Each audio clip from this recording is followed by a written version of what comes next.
Assalamualaikum warahmatullahi wabarakatuh.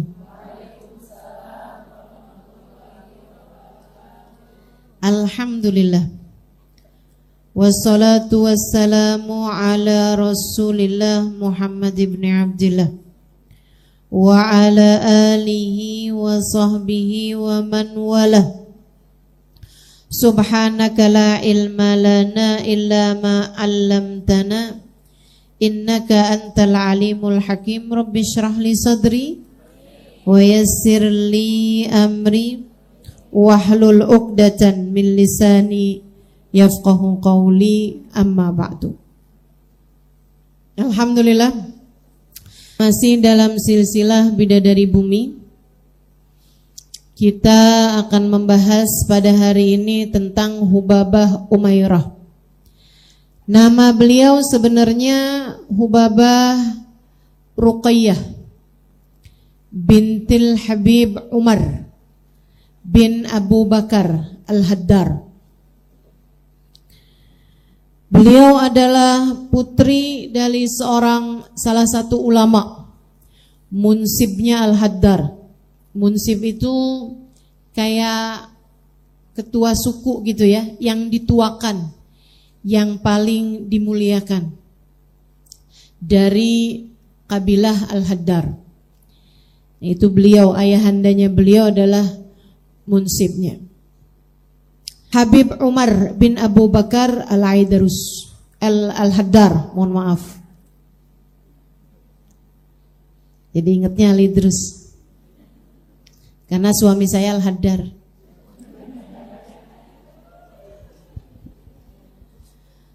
Saudaraku sekalian, Habib Umar punya beberapa orang anak, salah satunya adalah Hubabah Ruqayyah ini. Beliau kesayangan ayahandanya. Nah, di Arab itu kalau seorang anak perempuan sangat disayang sama ayahnya, orang akan memanggil anak perempuan tersebut dengan nama bapaknya. Diperempuankan dan ditasghir. Tasghir itu jadi kecil, nama kecil, gitu ya. Kayak Umar perempuan kecil, gitu. Kalau namanya Umar, jadinya nih punya anak kesayangan, jadinya kayak kesayangannya Umar, gitu ya. Perempuan kesayangannya Umar. Dari Umar ditasghir. Tasghir itu dinama kecilkan menjadi Umair. Umair jadi perempuan menjadi Umairah. Faham? Agak susah nih nerangin bahasa Arab. Sama yang taunya bahasa Arab cuma 3 kata. Ana ente fulus.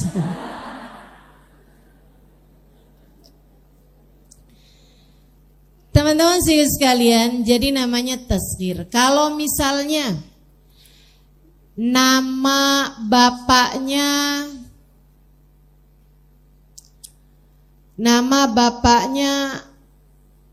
apa ya? Abdul Halim. Perempuannya menjadi salah. Halimah berarti perempuannya Halim, jadi Halimah, kan begitu. Nah, kalau di tasghir itu jadi Hulayyim. Jadi kalau perempuan Hulayyimah, gitu. Itu ya, agak repot lah kayaknya ya. Tapi di Arab tuh banyak kayak begitu. Ahmad biasanya jadinya Hamud kalau anak laki kecil. Tapi kalau perempuan menjadi Hamudah, gitu ya. Jadi tasghirnya itu pakai fu'ail gitu, pakai bentuk kata fu'ail. Oke, baiklah. Yang pasti Hubabah Umairah ini kesayangan bapaknya, sehingga akhirnya orang memanggilnya dengan panggilan Umairah. Padahal aslinya nama beliau adalah Ruqayyah. Sampai jadi kayak terlupakan gitu. Nama Ruqayyah itu di masyarakat semuanya memanggilnya dengan panggilan Umairah. salah satu dari perempuan-perempuan luar biasa yang ada di kota Tarim, dikunjungin oleh orang-orang di Tarim. Mereka kalau ada hajat-hajat apa berkunjung kepada Hubabah Umairah. Beliau dikenali sebagai perempuan yang orang tuh kalau sakit suka datang ke sana. Baik itu sakit secara fisik ataupun sakit secara mistis misalnya, begitu ya. Kayak Hubabah, saya nih rasa-rasanya kayak ada yang ngerjain saya. Babanya liatin, enggak nak, kamu dikerjain sama diri kamu sendiri. Itu Hubabah Umairah tuh. Baik hal-hal yang secara fisik ataupun secara mistis misalnya gitu ya, ataupun sesuatu hal yang saya kirain itu bukan sakit gitu, tapi kayak penyakit-penyakit hati. Makanya ketika saya tulis di buku saya Bidadari Bumi, itu saya tuliskan dengan judul Hubabah Umairah Dokter Hati. Karena teman-teman saya sekalian, ngobatin badan banyak yang bisa, karena memang ada ilmunya. Ada ilmunya. Ngobatin secara mental juga ada ilmunya. Ataupun ngobatin secara mistis tadi itu juga ada ilmunya. Buat nangkal dari santet, nangkal dari guna-guna misalnya gitu ya. Itu juga ada ilmunya teman-teman saya sekalian. Ada tuh, bisa dipelajari. Dan tentu saja perlu untuk kita amalkan. Bukan ilmu buat nyantet orang ya, tapi ilmu biar kalau ada yang berbuat sesuatu yang buruk pada kita, kita gak bisa kena gitu. Ustazah, jadi kayak kita punya perisai, penghalang. Gak gitu. Melainkan karena Allah menjaga kita dengan perlindungannya. Melainkan dengan Allah SWT akan menjaga kita dengan perlindungannya. Ada banyak ilmu yang diajarkan Nabi Muhammad. Salah satunya juga ilmu untuk menangkal hal-hal buruk semacam ini. Yang diajarkan Nabi salah satunya, siapa yang masuk rumah baca ayat kursi, maka setan gak bisa ikutan masuk ke dalam rumah tersebut. Misalnya lagi yang diajarin sama Nabi Muhammad, sebelum tidur baca Bismillahirrahmanirrahim 21 kali, maka dia akan aman dari segala kejahatan, bahkan aman dari mimpi buruk. Ayo nih, yang modelannya gampang banget mimpi buruk.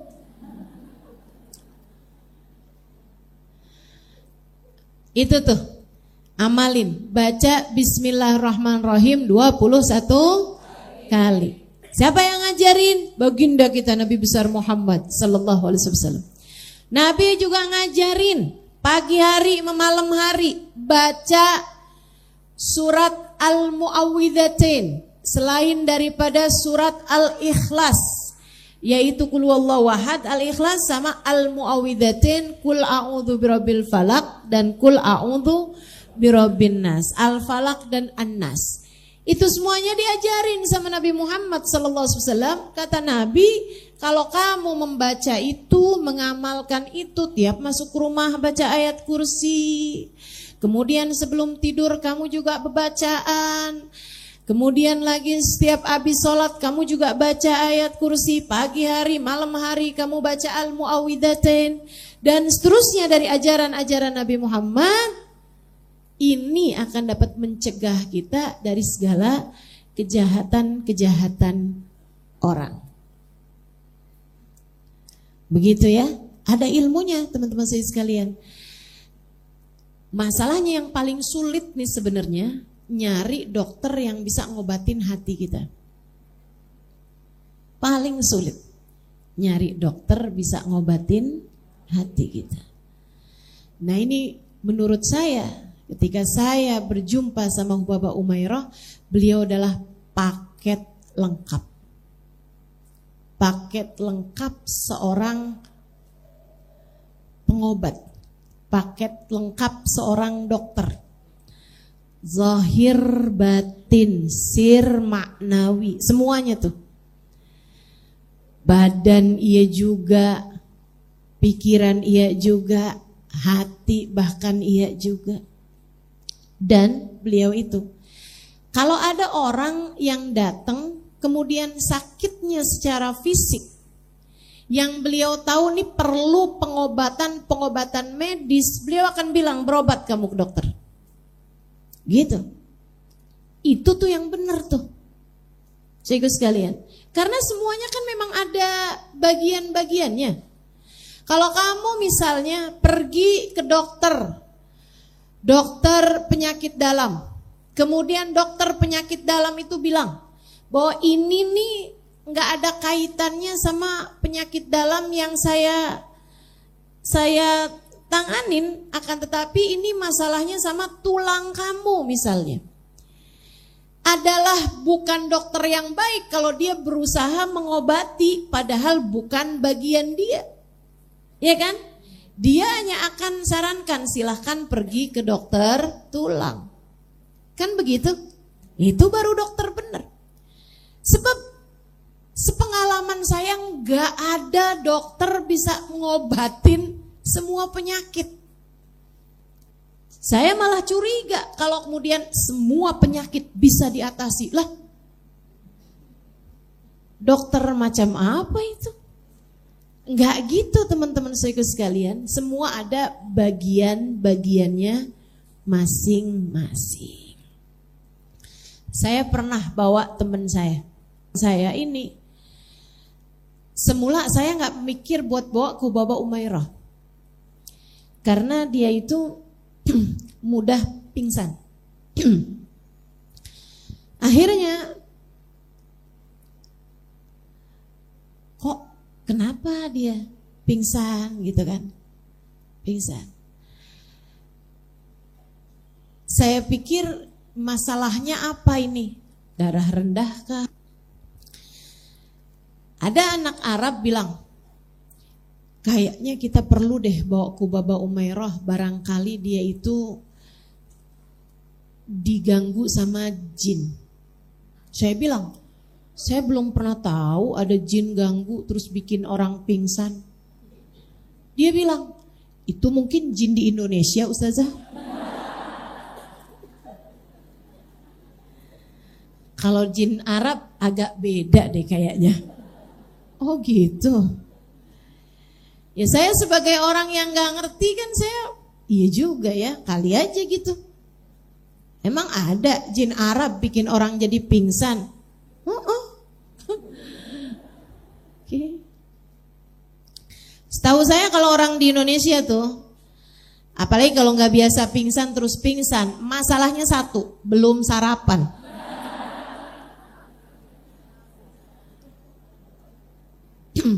Makanya saya sarankan kalau hadir di majelis-majelis ya, apalagi majelis maulid, tolong bawa sarapan.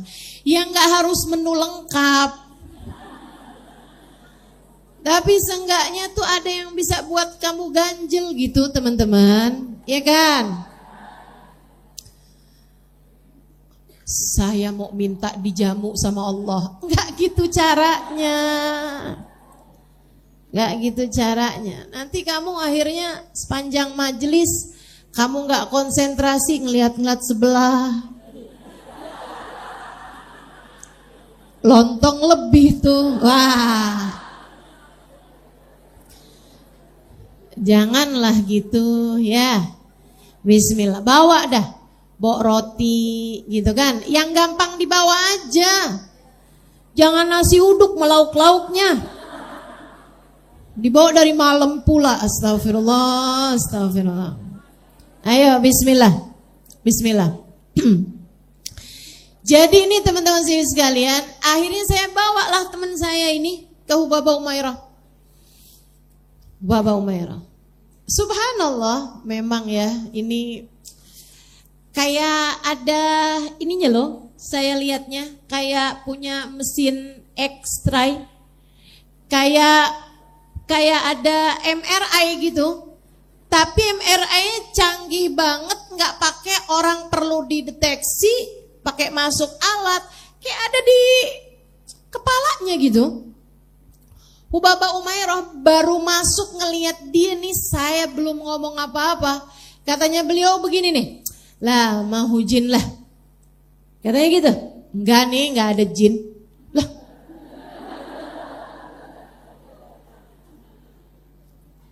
tajem bener. Dia bilang enggak nih, enggak kena jin, enggak kena jin. Terus kenapa Hubaba? Ini ada penyakit di tubuhnya, silahkan bawa ke dokter. Silahkan bawa ke dokter. Tapi kayaknya dokter di kita nih kurang bagus, kata beliau. Di Yaman maksudnya ya. Karena begitulah dokter Yaman, kedokterannya berapa persen, kebanyakan tawakalnya. Agak repot ya. Agak repot. Di saat negara-negara yang lain panik kena COVID, dia bilang, bismillah, gak apa-apa. Bismillah. Ya Allah. Saya di masa-masa COVID itu ada pergi ke Yaman juga. Terus saya gak bilang Yaman ya nih ya. Saya bilang Hadramut aja, atau bahkan Tarim aja deh. Saya bilang Tarim aja.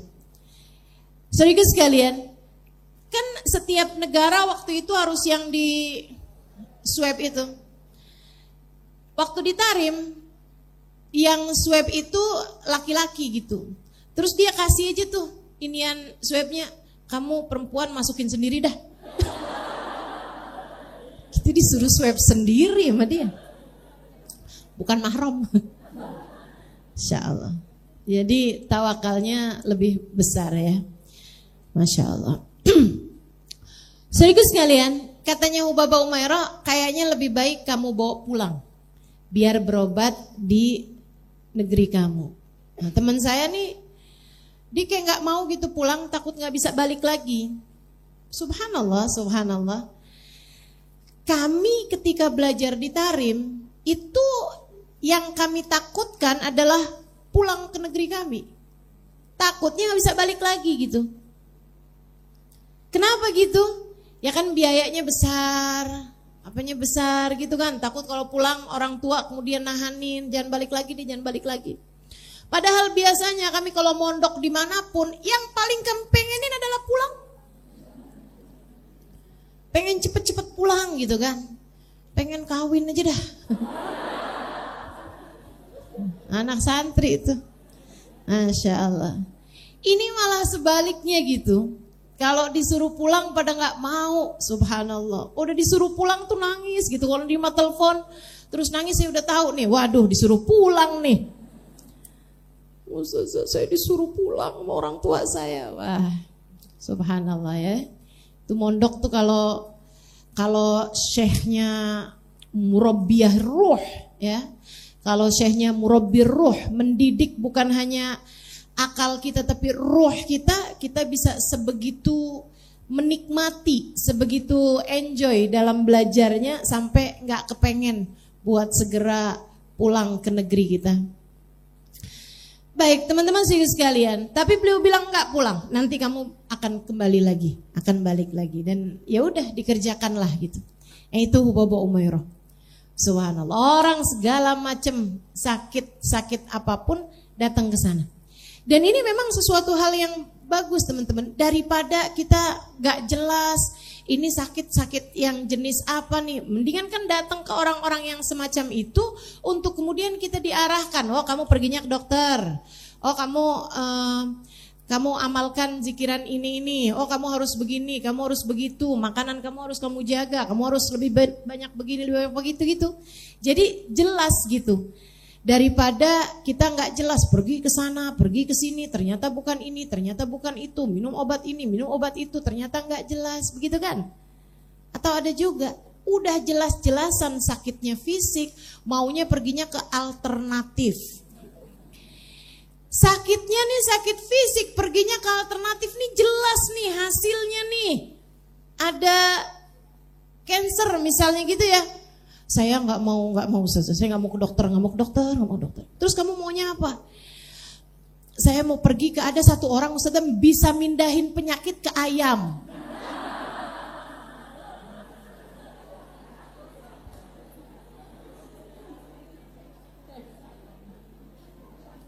Ada lagi terakhir kayak nggak terima ayam nih, penyakitnya kegedean, nggak bisa cukup dipindahin ke ayam, pindahin kemana? Kambing. Pernah dengar? Saya jadi mikir, ya ampun kesian banget tuh kambing. Sengsara bener tuh ayam. Janganlah kayak begitu. Nggak perlu kayak begitu. Ustazah syirik ya? Bukan, ini bukan syirik. Tapi kamu mengerjakan sesuatu tidak sesuai dengan yang semestinya. Penyakit fisik, obatin fisik teman-teman. Katanya Nabi Muhammad sallallahu alaihi wa ala alihi wasallam, Dawu tasihhu, berobatlah kalian maka kalian akan menjadi sehat. Nah yang namanya berobat harus sesuai. Harus sesuai. Memang sakitnya badan nih, pergilah ke dokternya badan gitu. Ustazah tapi kan orang-orang kayak Hubaba Umairah nih langka Ustazah. Bukan hanya langka teman-teman, tapi kayak nyaris tidak ada. Bukan berarti gak ada, mestinya ada dong. Hamba-hamba tercinta di sisi Allah SWT yang Allah kasih memiliki kemampuan semacam itu, dikasih sama Allah SWT, tapi ya itu tadi nyaris tidak ada. Yang ngaku-ngaku sih banyak. Betul? Pernah dengar yang ngaku-ngaku? Banyak yang ngaku-ngaku. Tapi beneran bisa begitu? Bisa tahu, oh ini kamu sakit, pergilah ke dokter bagian ini. Oh yang ini nih, kamu masalahnya itu karena kamu suka ngatain orang. Misalnya, oh ini karena kamu ini apa-apa dipikirin. Oh kamu nih karena, dan memang benar demikian adanya. Sehingga sekalian nih yang agak susah, hampir tidak kita temukan. Ada tapi sangat langka. Terus gimana dong Ustazah kalau kayak gitu? Teman-teman serius sekalian, nih saya kasih tahu poinnya. Kenapa bisa tahu? Karena mereka diberitahu. Siapa yang memberitahu mereka? Ini sekali lagi yang benar ya, yang benar, bukan yang ngaku-ngaku. Oke, sepakat kita? Bahwa di atas muka bumi ini ada orang-orang yang diberitahu oleh Allah Subhanahu wa taala sehingga mereka tahu. Dan saya berjumpa dengan 1, 2, 3 orang di antara mereka. Teman-teman sekalian, bukan sekali lagi bukan yang ngaku-ngaku bisa ngobatin segala macam penyakit bla bla, bukan. Tapi memang yang diberitahu oleh Allah Subhanahu wa taala ada, meskipun sekali lagi nyaris nggak ada, sedikit sekali jumlah mereka. Kalau kamu tidak berjumpa dengan yang semacam ini, nih saya kasih tahu poinnya. Kenapa mereka ini yang nyaris langka ini bisa tahu? Karena mereka diberitahu. Siapa yang memberitahu mereka?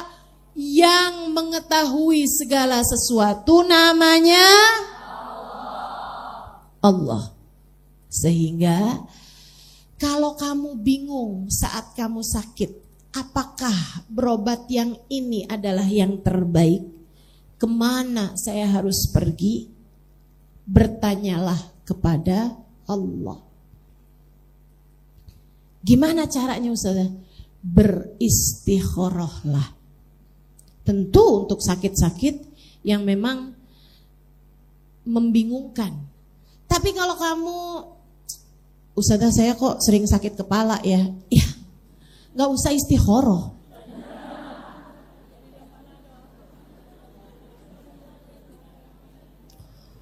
Ustazah saya nih sekarang lagi gatel-gatel, gak usah istikharah kelamaan, ya kan? Kalau sakit kamu jelas Ustazah flu saya Ustazah, ya minum obat sana. Tapi kan obat banyak Ustazah, saya bingung saya istikharah dulu bagaimana nih?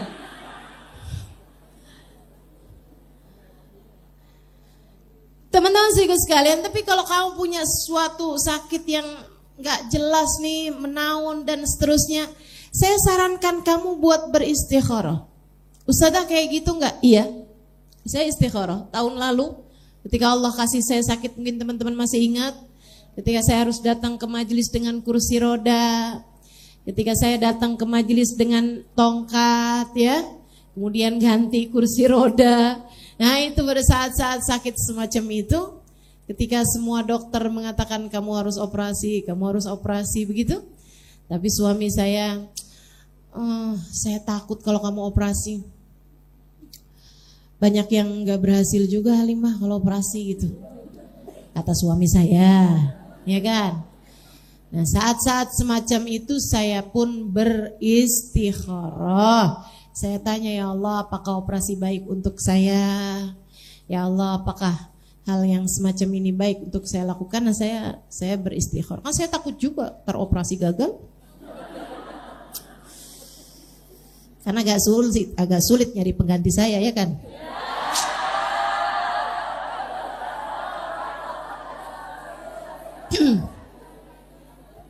Setidaknya buat al-ikhwan. Betul kan Kak? Jadi akhirnya istikharah saya. Nah, orang-orang seperti Hubabah Umairah ini mangkas. Istikharah repot kan Ustazah? Iya, istikharah berhari-hari kan. Tanya sama Allah SWT gitu. Kalau datang, kalau ada orang kayak Hubabah Umairah ini kan enak. Ustazah kalau gitu saya nanya sama Ustazah aja. Enggak. Saya bukan Hubabah Umairah. Nah saya aja pakai istikharah, masa kamu mau nanya sama saya? Saudaraku sekalian, saya muliakan nih orang kayak Hubabah Umairah. Bisa kayak begitu tuh. Masya Allah, Masya Allah. Luar biasa. Jadi sekali lagi ini ngajarin kepada kita, kalau ada sakit beristikharahlah. Jika memang sakitnya tersebut itu, berobatlah maksud saya. Kalau kamu kena sakit, berobatlah. Jangan biarkan. Udah saya nggak mau obatin, dan saya mau mati aja kalau kayak gitu. Enggak gitu. Ya, baru sakit panas, ini kayaknya sakaratul maut nih saya, sakaratul maut. Enggak. Ya, obatin. Saudaraku sekalian, meskipun seperti yang tadi saya sampaikan, ada juga memang jenis-jenis sakit tuh yang dokter juga kebingungan. Ini kok di USG ada sabut kelapa. Itu pernah terjadi. Saya ngomong seperti ini karena itu pernah terjadi. Ada seorang kawan, dia rupanya ada yang ngirim-ngirim ke badannya gitu. Ini mau saya ceritain cerita yang lebih horor gak?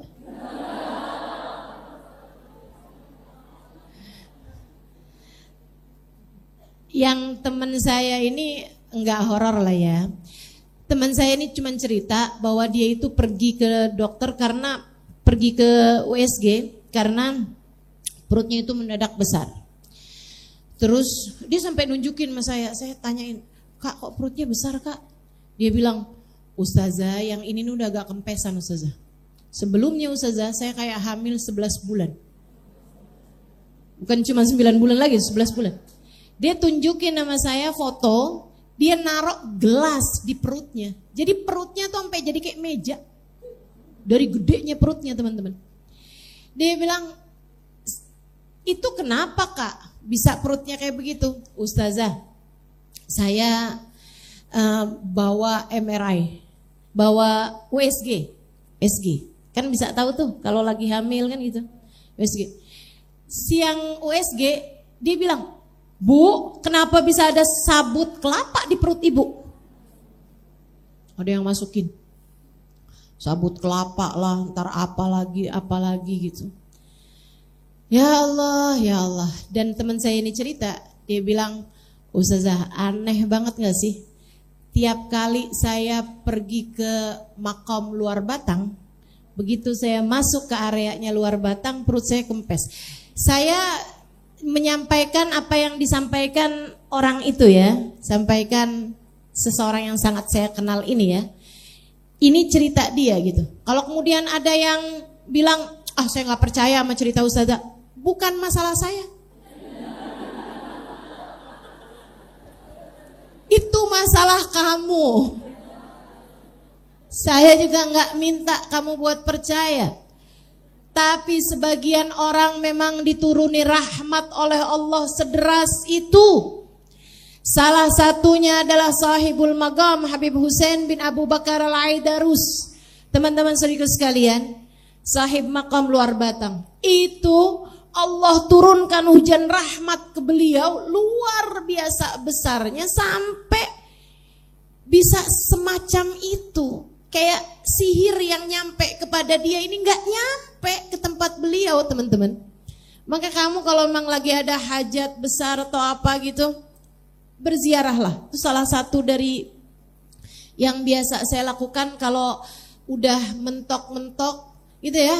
Kalau udah hal-hal berat-berat gitu, saya kayaknya nggak cukup nih kalau doa sendiri gitu.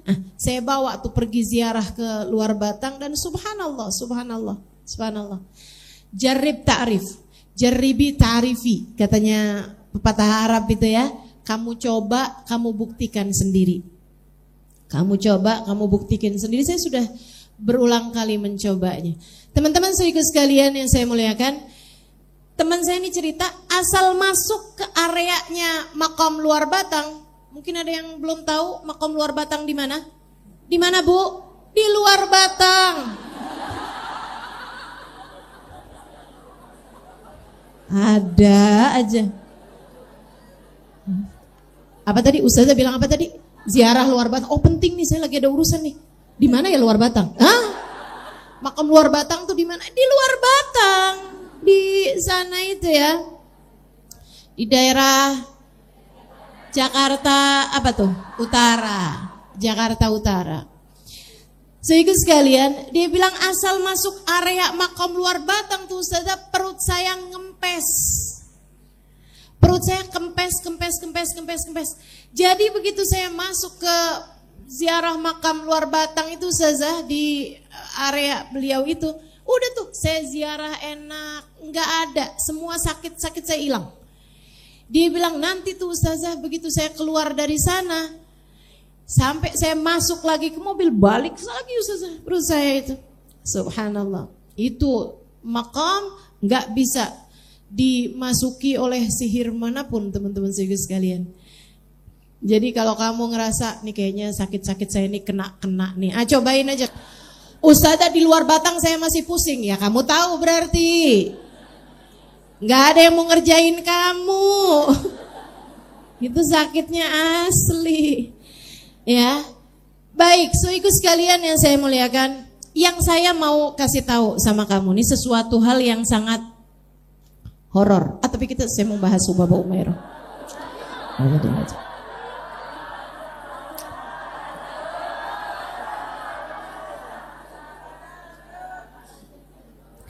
Saya punya guru, beliau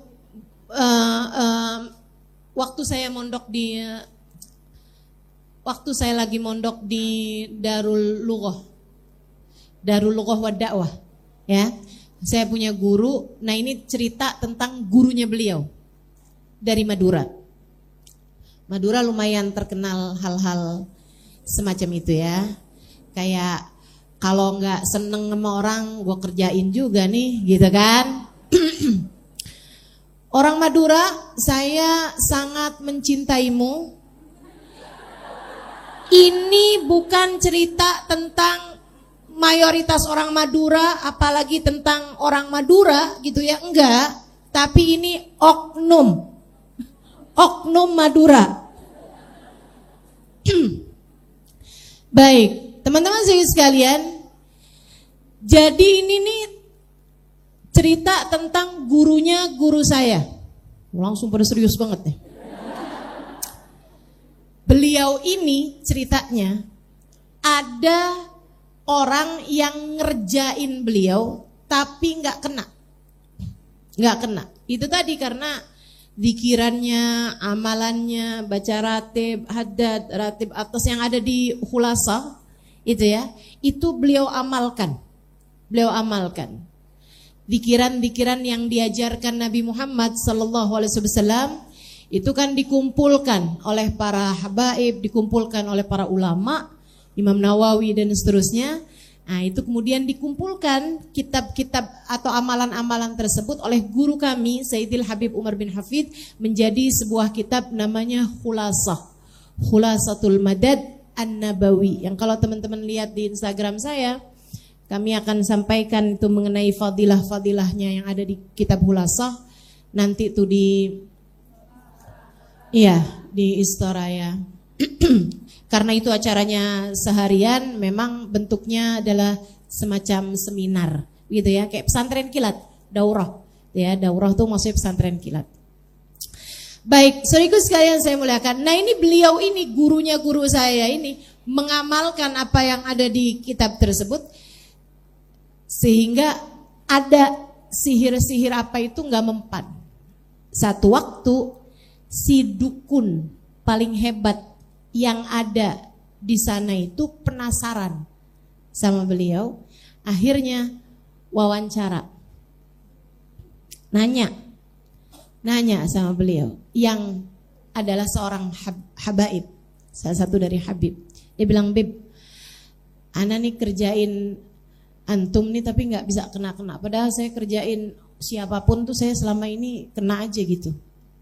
Kalau boleh saya tahu antum nih ngamalin apa?" Dia bilang, "Saya akan kasih tahu amalan saya sama kamu, tapi saya juga pengen tahu gimana cara kamu ngerjainnya." Lihat ini, film horornya masuk nih. Oke, boleh. Jadi barter ilmu. Cuman pengen tahu aja kok bisa ada serabut kelapa masuk di perut orang, ya kan? Kadang-kadang ada cicak loh. Ada paku, ada jarum, ada segala macam bisa masuk ke tubuh orang gitu. Penasaran. Jadi akhirnya dia bilang, "Iya, baik Bib, saya akan perkenankan Habib buat lihat apa yang saya kerjain. Datang ke kuburan apa jam 12 malam." Gitu kan. Tapi Bib jangan terlalu deket Bib sama saya, Bib lihat aja gitu. Gak usah ngomong, gak usah apa gitu kan.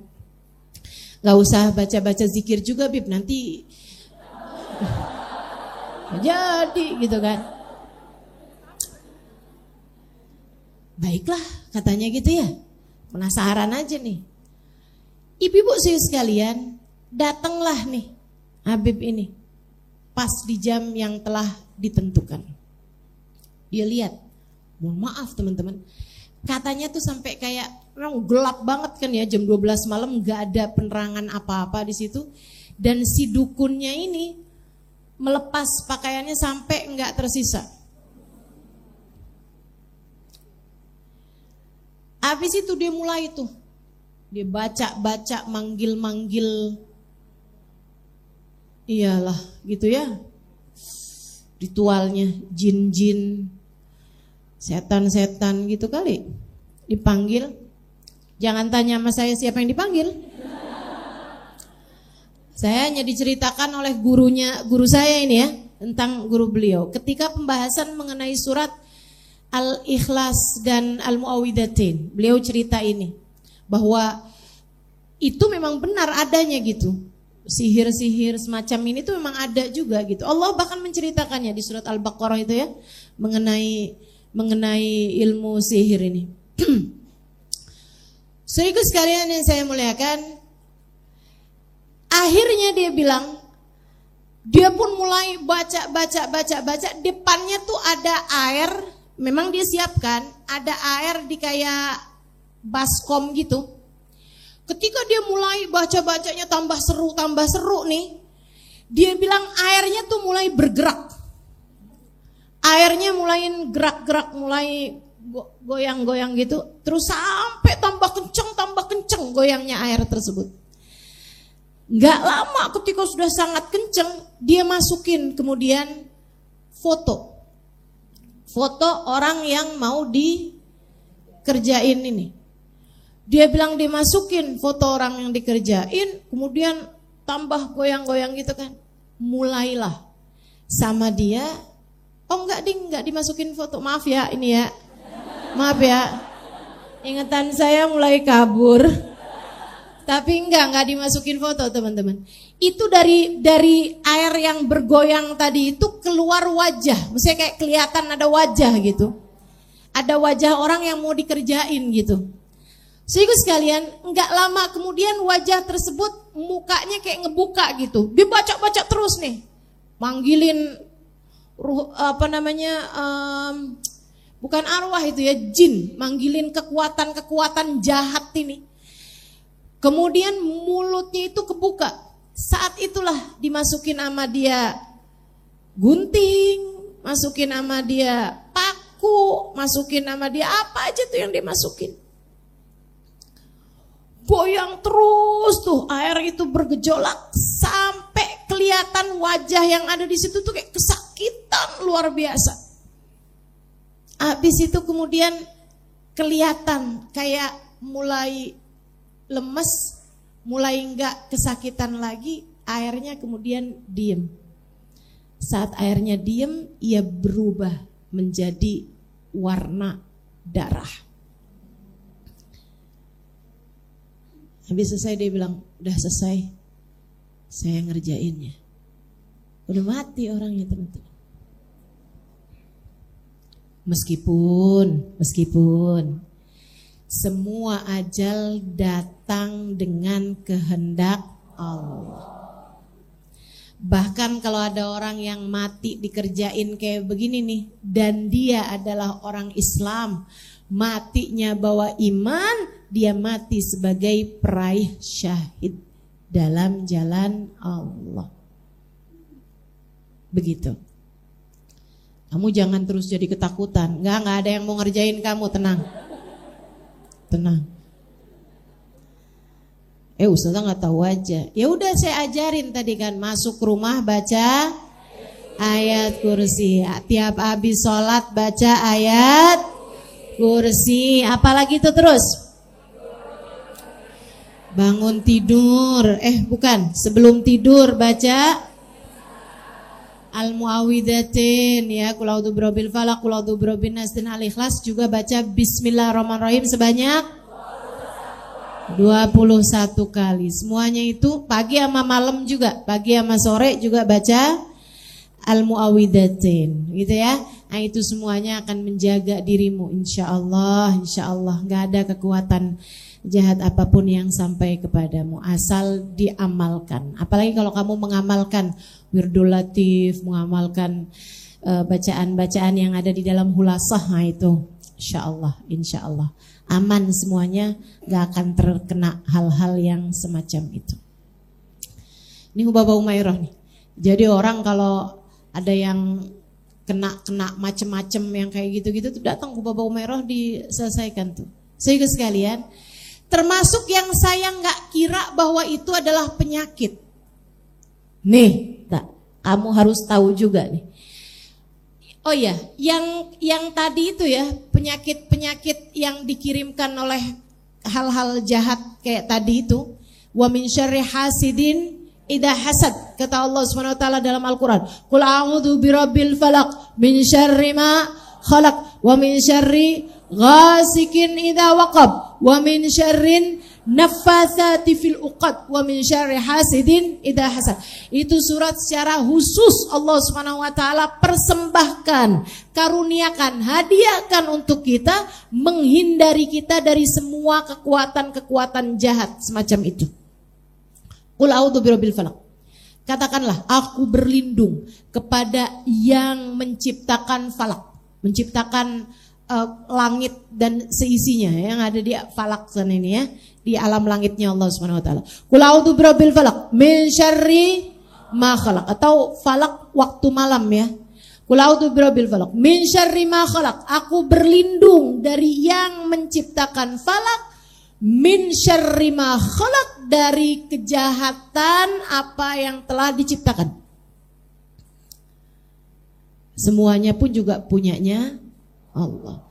Termasuk kekuatan-kekuatan jahat pada akhirnya juga semuanya adalah milik Allah Subhanahu wa taala. Qul a'udzu birabbil falaq min syarri ma khalaq wa min syarri ghasikin dari kejahatan malam apabila sudah masuk malam. Kenapa disebutkan secara khusus malam?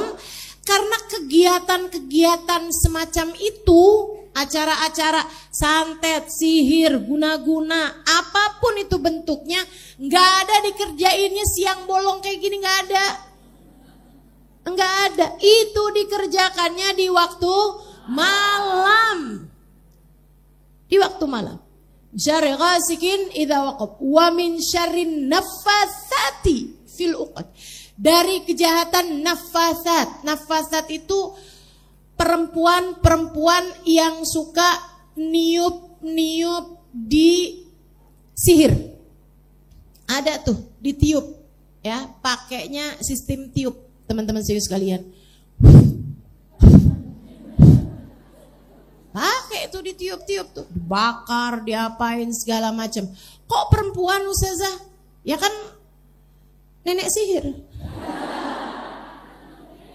Identiknya bukan kakek sihir. Ya kan? Iya, memang zaman itu, zamannya Nabi, yang ngerjain kayak begituan itu kebanyakan justru perempuan.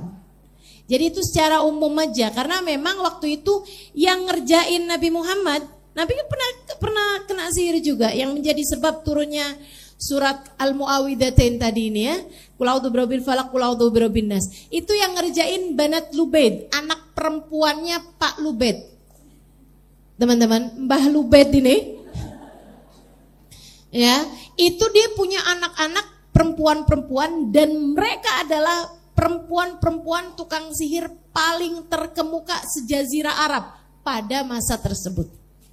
Begitu, min syarri nafasat. Makanya ayatnya bunyinya nafasat, perempuan tukang sihir gitu kan. Karena memang ayat tersebut turun kepada Banat Lubaid, kepada anak perempuannya Lubaid.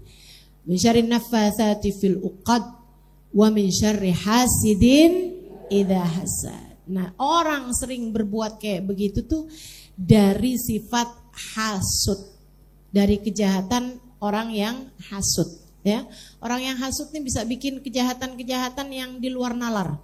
Orang sebel sama orang, benci sama orang, hasud sama orang, iri dengki sama orang. Akhirnya ada yang diguna-guna, akhirnya ada yang termasuk cinta ditolak. Itu kan yang kayak begitu-begituan itu ya. Nah, ini bacaan-bacaan yang kita punya nih teman-teman sekalian, baca ratib, baca wirid sakran dan lain sebagainya, menghindarkanmu dari itu semuanya itu. Hal-hal semua yang kayak begitu-begituan itu ya. Dan juga ada tuh wa min syarri hasidin idza hasad, juga ada jenis penyakit lain. Namanya kena ain. Kena mata. Mata panas. Orang sebutnya ya. Pernah dengar? Innal aina haq, kata Nabi Muhammad SAW. Sesungguhnya penyakit kena mata, sesungguhnya sesuatu hal terjadi karena kena matanya orang, itu adalah hak, itu adalah sesuatu yang nyata, benar adanya. Nabi yang bilang, jadi kamu gak boleh gak percaya. Sebab Nabi yang bilang, kamu harus percaya. Meskipun kamu gak harus takut. Percaya aja gitu kan. Kayak misalnya ada dokter bilang, tahun ini ada kena COVID. Gitu kan, ada penyakit namanya COVID tahun 2020 kemarin. Nah kalau udah mereka bilang, ya kita percaya kan begitu. Enggak harus takut, tapi percaya. Memang COVID-nya itu nyata, kan begitu. Nabi Muhammad juga bilang, innal aina haq. Sesungguhnya sakit ain, kena ain ini adalah sesuatu hal yang hak, sesuatu hal yang benar, nyata adanya. Teman-teman sekalian, cuman kalau hasud itu yang kemudian ngerjain orang ina itu segala macem, itu biasanya adalah karena memang kebencian yang luar biasa. Ain itu malah justru sering terjadi karena pujian. Makanya jangan muji kecuali dengan disandarkan kepada Allah, dengan kita bilang Masya Allah. Luar biasa ya kehendak Allah atas orang ini. Masya Allah ilmunya, Masya Allah cantiknya. Atau kalau tidak, iringi dengan sholawat. Gitu ya. Kami di Tarim Hadramaut kalau muji orang pasti diawali dengan sholawat. Allahumma sholli ala Sayyidina Muhammad. Alhamdulillah Ustazah sekarang udah sehat ya. Allahumma sholli ala Sayyidina Muhammad. Gitu.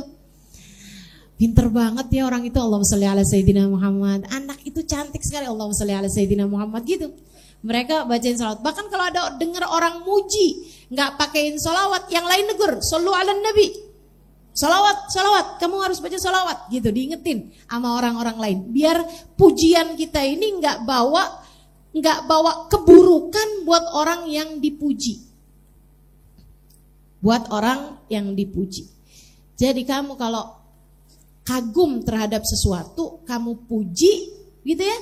Nah itu pujian kamu itu harus diiringi dengan sholawat atau diikuti dengan ucapan Masya Allah agar orang tersebut tidak terkena ain, terkena pandangan buruk dari dirimu tersebut. Ya, jadi kalau misalnya, wah jangan-jangan kena mata loh Ustazah saya ini. Oh kenapa gitu? Kemarinan muka saya mulus banget, teman saya muji langsung saya jerawatan. Bisa jadi, tapi bisa jadi juga karena kamu kebanyakan makan kacang. Jadi gimana Ustazah mestinya? Kalau ada yang muji, kamu jangan kegeeran. Dan kalau kamu dipuji juga, kamu mesti iringi dengan itu tadi, Masya Allah, atau kamu bersolawat. Dan kamu ingat bahwa apapun yang kamu kagumi ini adalah sesuatu yang datangnya dari Allah. Sehingga kamu tidak memuji dia secara khusus, tapi juga memuji kepada yang memberi, yaitu Allah Subhanahu wa Ta'ala. Teman-teman sekalian, itu dia tuh. Ustazah, pujiannya itu harus kita dengar apa enggak? Harus kita dengar? Enggak. Walaupun kamu enggak dengar. Lah kalau kayak begitu kan kita enggak tahu Ustazah. Ya memang enggak tahu.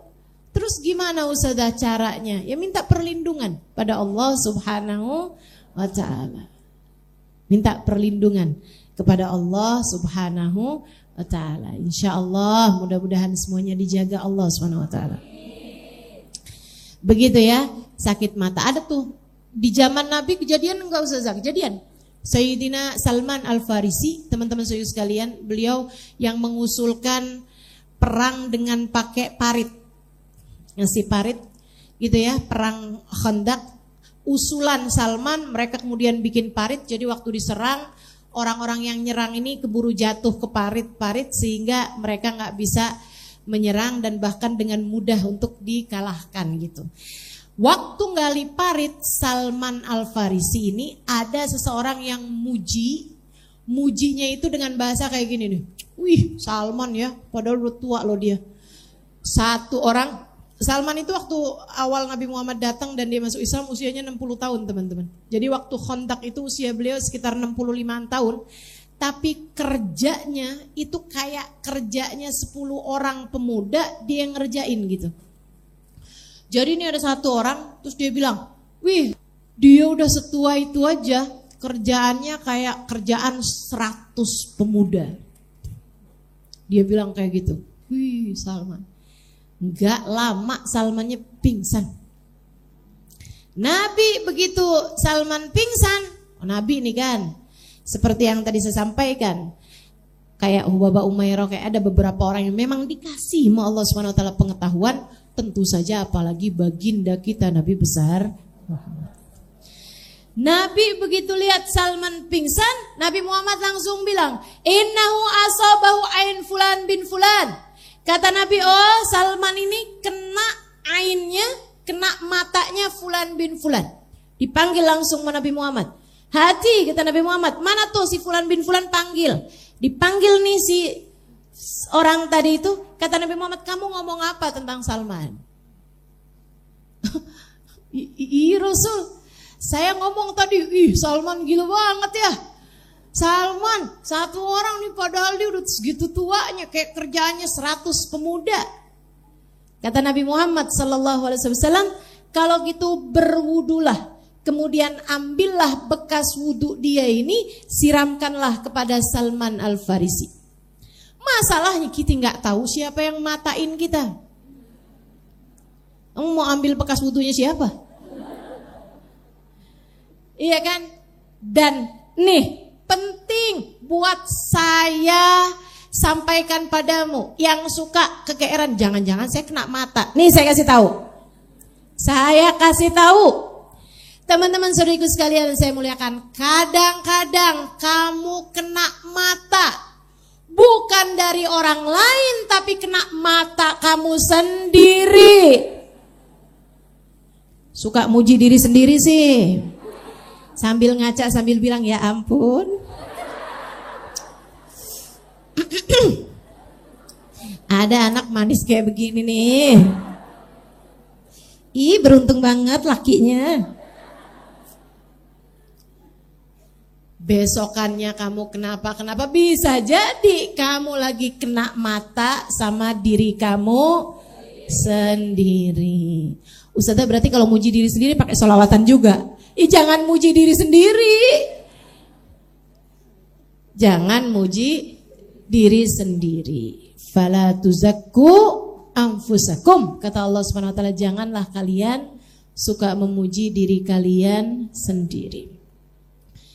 Saudaraku sekalian, tiba-tiba aja ya, saya nggak ngerti gimana asalnya, tiba-tiba aja saya ditarim itu ustazah. Saya udah mulai mengajar dari sejak awal tahun 2000 atau akhir tahun 1999 ya.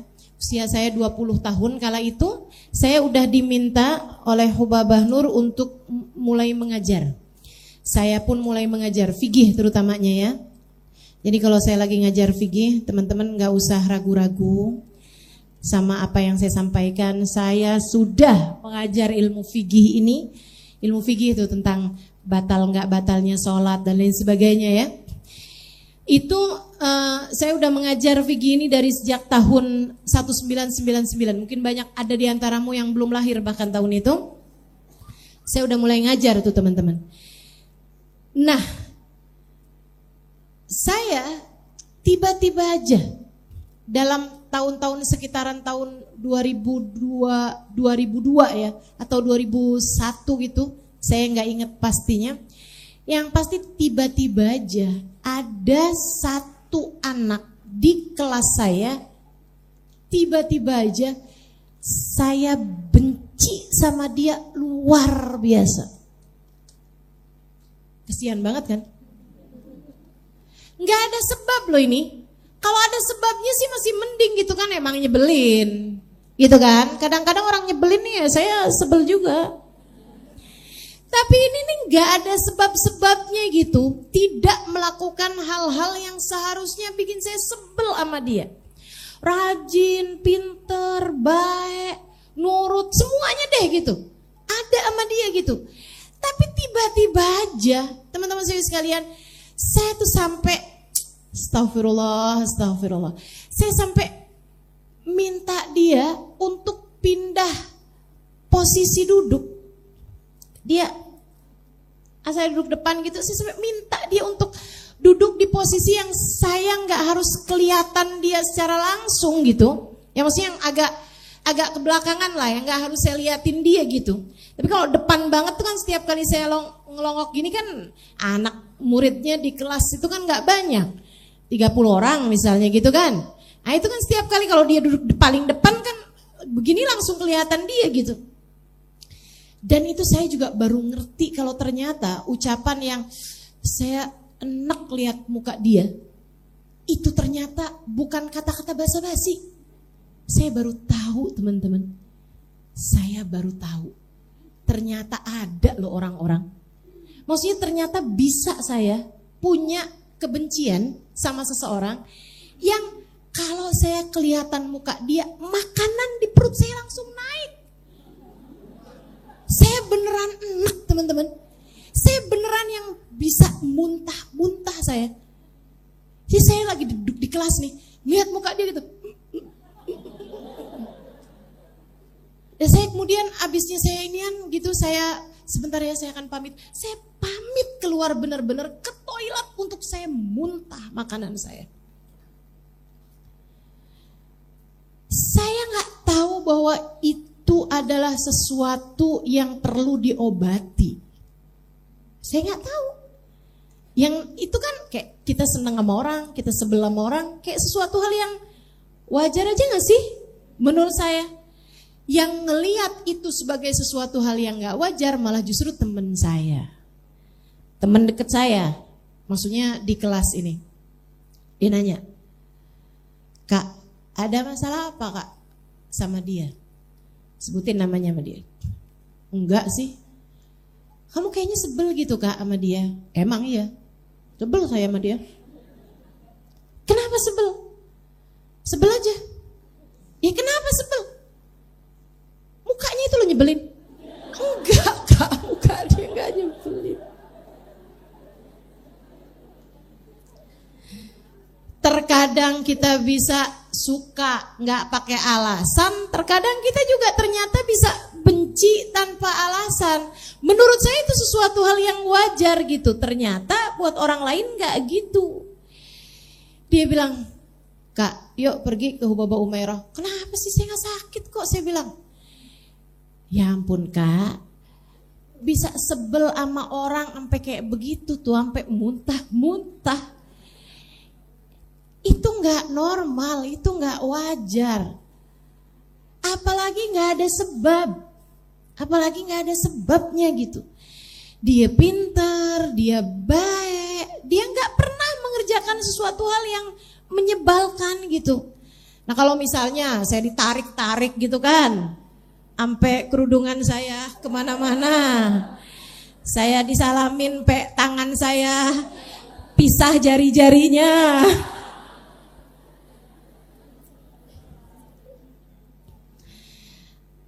Itu kan bisa aja terjadi, saya sebel misalnya gitu ya, sesuatu hal yang wajar. Makanya saya sering sampaikan kepadamu, kalau lagi kita kedatangan guru-guru yang mulia, saya bilang kan, jangan salaman, jangan rebut-rebutan, ya kan? Karena kadang-kadang kalau mereka sebel, masalahnya bisa berat sama kamu, gitu. Akhirnya teman saya itu bilang, "Nggak normal Kak Ima nggak normal. Ayo kita pergi ke Hubaba Umairah."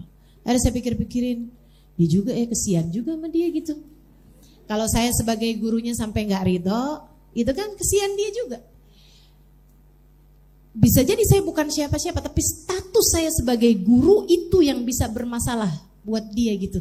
Karena statusnya dia kan duduk di kelas itu kan sebagai murid. Itu sebabnya. Nih saya kasih tahu aja, itu sebabnya kenapa saya tidak pernah menganggapmu murid. Saya kasih tahu, itu sebabnya kenapa saya tidak pernah menganggapmu murid saya. Siapa di antaramu yang pernah saya bilang bahwa kamu adalah murid saya? Nggak pernah. Saya selalu menganggapmu sebagai kawan-kawan saya, teman-teman saya yang duduk di majelis saya, yang mendengarkan saya. Saya tidak pernah menganggapmu sebagai murid. Perkara kamu mau menganggap saya sebagai guru itu urusan kamu. Nih ya, tapi saya tidak pernah menganggapmu sebagai murid. Kenapa? Saya takut kalau saya menganggap diri saya sebagai guru, itu sama halnya dengan ibu yang menganggap anaknya sebagai anak, gitu kan? Maksudnya yang memang anak sama ibu kan, hubungannya kan jadi kayak gitu tuh. Kalau ibunya nggak ridho, anaknya bermasalah. Kalau ibu nggak usah ngajarin lah gitu. Tapi karena saya sayang, saya kasih tahu, saya ajarin, saya doain, saya apapun aja. Bagian dari saya ajarin, saya doain, saya apapun aja. Bagian dari saya rasa sayang saya kepada teman-teman saudaraku sekalian semuanya gitu. Tapi itu tadi, saya tidak pernah menganggapmu sebagai murid saya. Jadi saya kalau ditanyain, "Ustazah punya murid berapa banyak?" Nggak punya. Saya nggak punya murid. Saya nggak punya murid. Saya nggak punya santri, saya nggak punya murid. Semoga dengan cara ini kita hubungannya jadi baik-baik aja lah, ya. Jadi kalau saya sebel sama siapapun nggak akan ngaruh, insya Allah nggak akan ngaruh karena kamu bukan murid saya, nggak akan ngaruh insya Allah. Jadi kalau misalnya ada yang ngomongin saya di luar gitu, nggak akan seberpengaruh itu, jelek-jelekin saya di luar gitu, kamu insya Allah nggak sampai gimana-gimana gitu. Kenapa gitu? Karena saya bukan guru kamu. Saya tidak pernah menganggapmu sebagai murid saya. Dalam artian, kalau sampai kamu jelek-jelekin guru kamu, itu bahayanya bisa sangat besar, teman-teman. Bisa sangat besar. Ngaruh ke ilmu kamu, ngaruh ke apa kamu gitu. Itu yang saya nggak mau gitu. Jangan sampai terjadi itu. Nah, masalahnya waktu di Tarim, yang belajar di kelas saya adalah murid-murid saya. Jadi teman saya nih ngerasanya, bahaya kak, kesian dia kak, ayo kak berobat kak. Pergilah saya ke Hubaba Umairah. Teman-teman saya sekalian, Hubaba Umairah kemudian bilang sama saya, Alimah, di atas muka bumi ini ada 2 orang yang akan sangat mudah untuk kena mata orang. Yang akan ada banyak orang yang hasut juga sama dia. Mudah kena mata sama mudah untuk orang hasut sama dia. 1, orang kaya. Orang kaya kan banyak dihasutin sama orang, ya kan? Yang kedua, ulama, orang yang berilmu. Kamu sudah Allah pilih menjadi salah satunya. Kamu berilmu nak, bahkan dari muda. Akan sangat mungkin untuk ada orang yang hasut sama kamu, atau hasut sama orang yang kamu sayangi. Hasut sama orang yang kamu sayangi. Jadi misalnya gitu di kelas gitu ya, ada orang-orang yang misalnya saya kasih perhatian lebih kepada dia, yang lain pada hasut gitu. Kan sesuatu hal yang lain pada iri gitu, yang lain pada iri. Ih, dia kok disayang ya Musa Salimah gitu. Dan itu bahaya gitu. Bahaya buat dia nih yang diiriin, bahaya juga buat kamu gitu. Katanya Hubaba Umairah, saya rasa itu yang saat ini terjadi kepadamu. Beliau kemudian doa-doain saya. Jadi kata beliau, kamu ini lagi kena mata orang, kena hasutnya orang gitu, kena iri dengkinya orang. Sehingga kamu jadi benci sama si orang tersebut. Mungkin karena dia juga lagi kena matanya orang, sehingga akhirnya kamunya yang jadi benci sama dia gitu. Makanya teman-teman, nih bagi yang punya suami, jangan gampang pamer-pamer kemesraan. Apalagi pamer-pamer saldo rekening.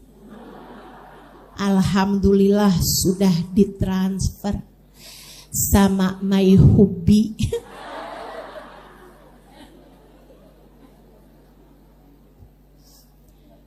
Hati-hati tuh sama yang begituan tuh. Gitu kan? Pamer-pamer kemesraan di media sosial, di mana gitu kan. Ada tangannya lagi ngegandeng. Di foto, di caption forever. Til jannah insya Allah. Kenapa pakai begitu gitu?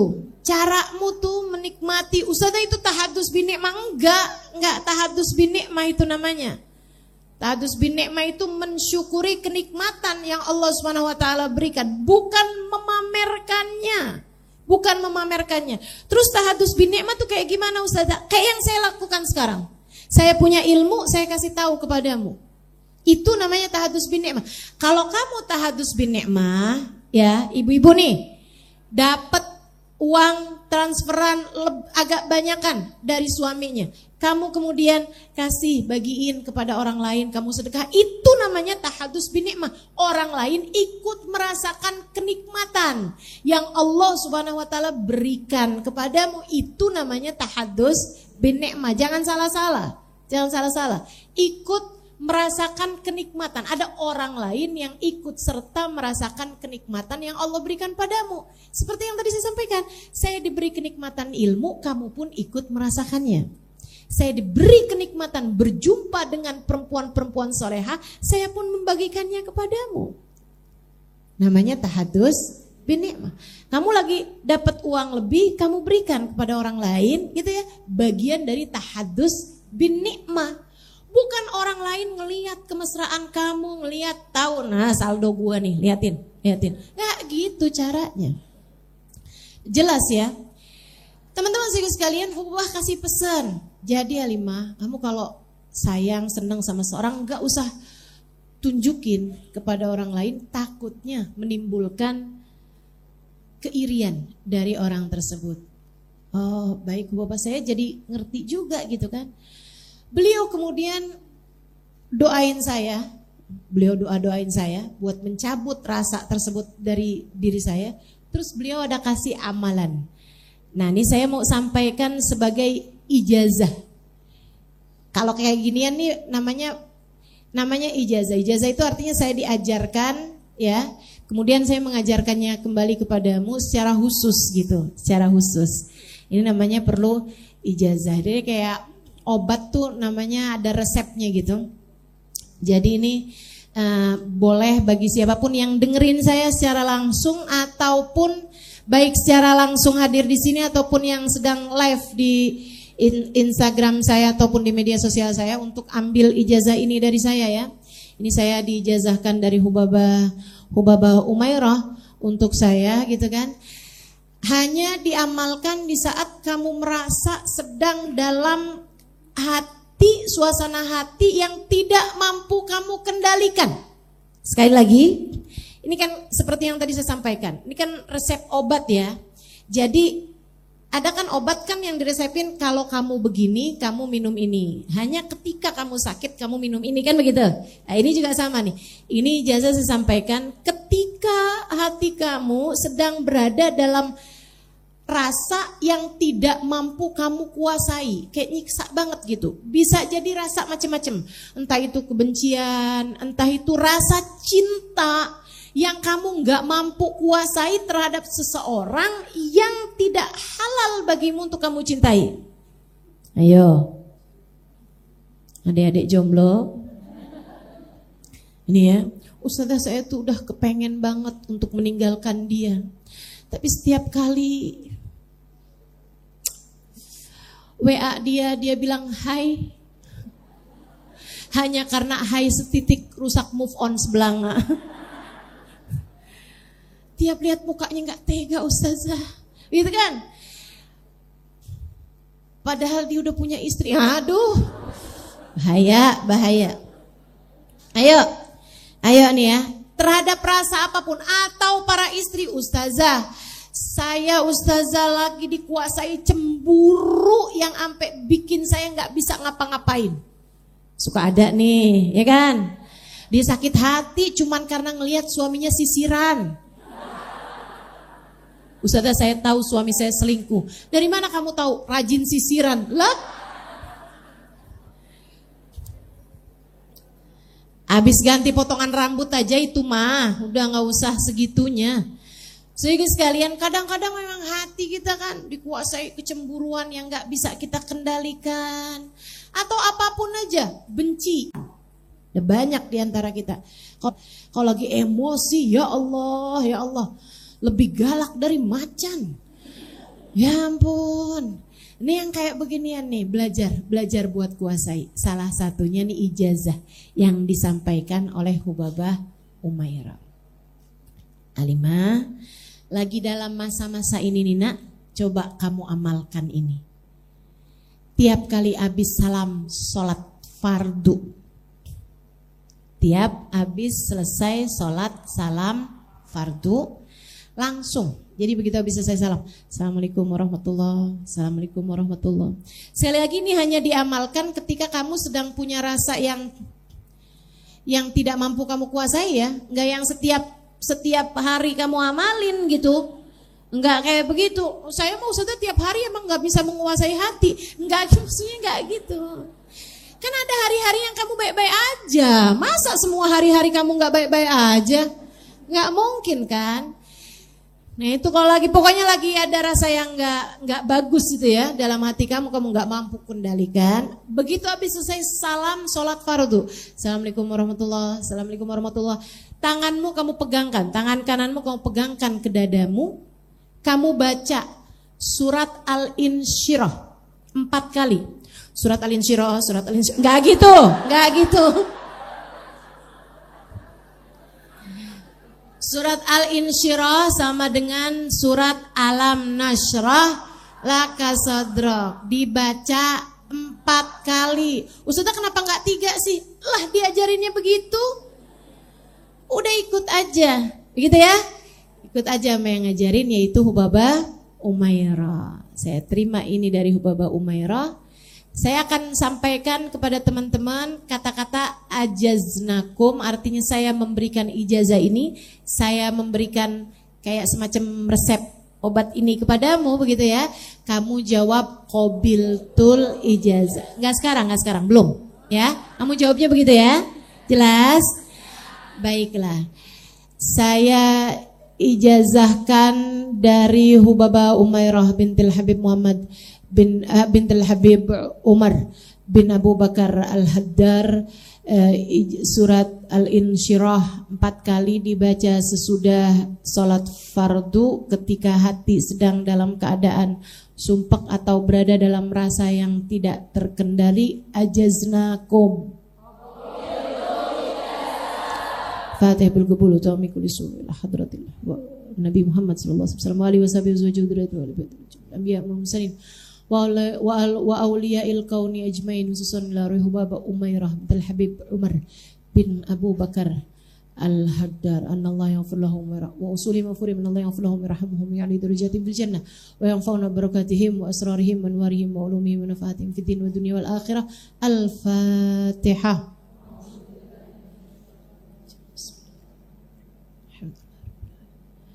Ar-Rahman Ar-Rahim Maliki Yawmiddin, Iyyaka na'budu wa iyyaka nasta'in, ihdinas siratal mustaqim siratal ladzina an'amta 'alaihim ghairil maghdubi 'alaihim waladdallin. Amin.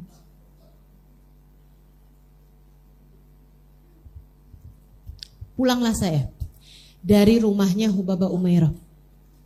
Saudara sekalian, saya pencet bel di pondok pesantren kami, di asrama kami. Yang bukain dia.